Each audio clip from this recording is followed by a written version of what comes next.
আসসালামু আলাইকুম রহমতুল্লাহ। ভেরিফিকেশন যখন আসবে না, আপনারা এই কাজটা করবেন। আপনার যে বিকাশ আছে না, এই বিকাশ লগের মধ্যে আপনারা চাপ দিয়ে ধরে থাকবেন। তো আমার এটা ফোন, ভিভো ফোন, এটাতে চাপ দিয়ে ধরে থাকলে কোনো অ্যাপ ইনফোর কোনো মানে আসে না আর কি। তো আমি কি করি, আমার সেটিংয়ে আপনি ওখানে করলে ইনফো আসবে, ইনফোতে ক্লিক করে পারমিশন দিবেন, SMS পারমিশন। হ্যাঁ, কোথায়? প্রত্যেকটা বিকাশ অ্যাপস এটাতে দিবেন, এটাতে দিবেন, মানে একটা একটা করে সবগুলোতে পারমিশন দিয়ে নেবেন। তো আমি আমার সেটিংয়ে চলে যাচ্ছি। সেটিংয়ে যেয়ে অ্যাপ অ্যাপ্লিকেশন কোথায় আছে খুঁজে বের করবেন। অ্যাপ ম্যানেজারে গেলাম।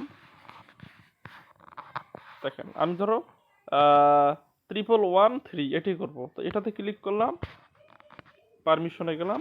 এখান থেকে যে এই দেখেন SMS আছে, এটা অ্যালাউ করে দিলাম, স্টোরেজটা অ্যালাউ করে দিলাম। কেমন দিয়ে আমি কেটে দিলাম। দিয়ে এখন যদি আমি এখানে ঢুকি, 1113 কোথায় আছে?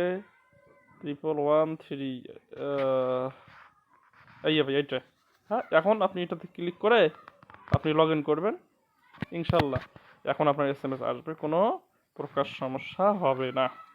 এভাবে প্রত্যেকটা পারমিশন দিয়ে নেবেন। হুম, ভিডিওটি দেখার জন্য ধন্যবাদ। এখানে এখন নাম্বারটা তোলে, বুঝছেন ভাই, আমি আবল তাবল তুললাম, আপনি আপনার নাম্বারটা তোলে দিবেন, ইনশাল্লাহ এসে যাবে। হ্যাঁ, ভিডিওটি লং হচ্ছে তাই শর্ট করলাম আর না দেখাইলাম। ধন্যবাদ সকলকে।